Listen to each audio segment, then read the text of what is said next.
Welcome to the Chemist Chick with Helen Nichols. True stories from behind the pharmacy counter. Hello, potties. Happy New Year. Well, hasn't it been an interesting start to 2022? I hope and I pray that we all get back to some sort of normal as soon as possible.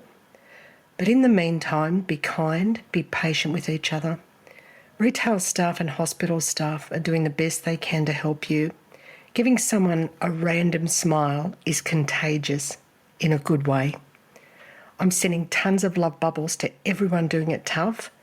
We will get through this with love and kindness together. Anyhow, on with today's story. So as I have told you in the past about other jobs I've had, apart from pharmacy, my waitressing and barmaid gigs, for example, I was the worst waitress on the planet. My boss even told me so. But I was young and hot and had the best jokes. The patrons always asked for me, as my boss stood scratching his head in disbelief in the corner. When I was about 15 years old, I was only working part-time in a little suburban chemist in Sydney. I thought, I'll look for a second job to keep me out of trouble, a few extra bucks, all that.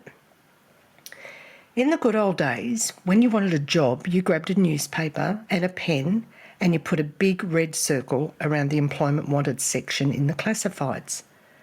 A few jumped out at me like a hostess in a nightclub in King's Cross. My age didn't matter to me, as I often lied about my age and got away with it in those days. Or an exotic dancer in a reptile park. Wowzers.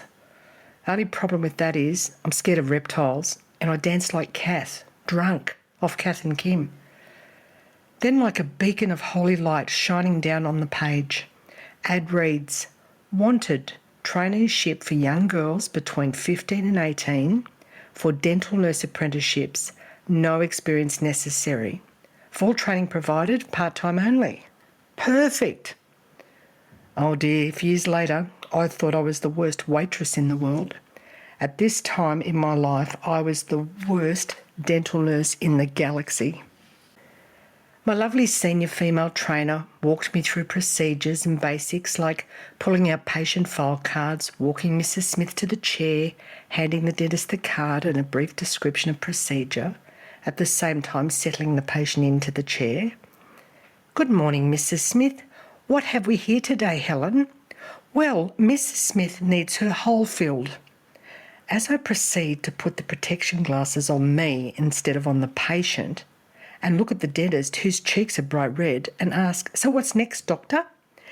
He excuses us and gently says, may I see you for a minute, Helen, outside.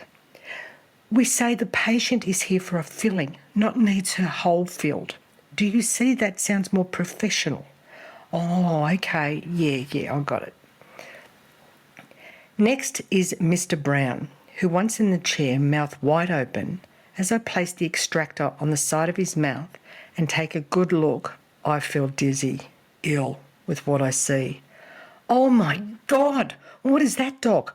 Oh, I'm going to be sick. Did I also mention that I'm not good with the sight of blood? I excused myself and ran out of there, through the waiting room full of patients, white as a ghost and sweating, to the toilet so I could hurl. The senior dental nurse then puts me in another chair with a cold flannel on my forehead. Do you think maybe dental nursing is not quite for you, love? Oh, no, I'll be okay. I really want to give it a go. Okay, so let us show you the denture room. What could possibly go wrong in there, She showed me how to do impressions and x-rays. We worked on mock-up teeth on plastic jaws with springs to open and shut. As I was practicing with clay on the impressions, a spring broke. The bloody teeth slammed shut on my finger. I let out a blood-curdling scream. She comes running in. What happened? It bit me. My finger's still in the grip of the teeth. She's crying with laughter and releasing its grip on me. We've got to find you something safe to do for the rest of the day before your final assessment. You can clean the waiting room, tidy the magazines, water the plants. Oh, and by the way, pop some nil odor into the air conditioners.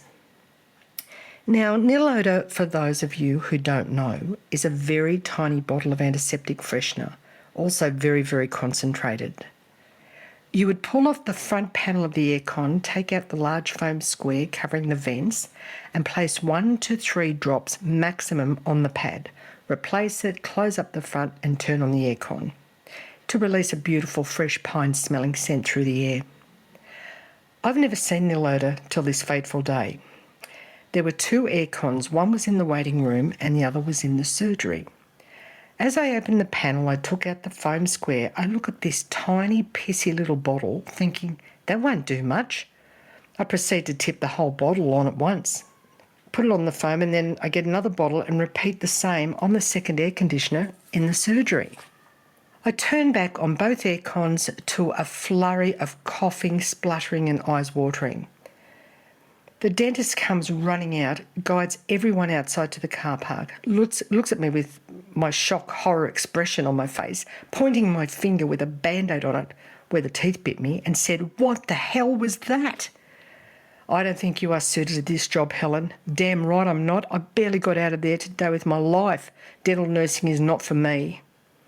I later found out his surgery needed to be shut for 3 days for airing. Oh. Until next time, podsters, keep grooving. Bye. The Chemist Chick with Helen Nichols. True stories from behind the pharmacy counter. You can subscribe to the podcast at Apple Podcasts, Spotify, Google Podcasts, and wherever you hear great podcasts. This has been another quality podcast from Bytes.com.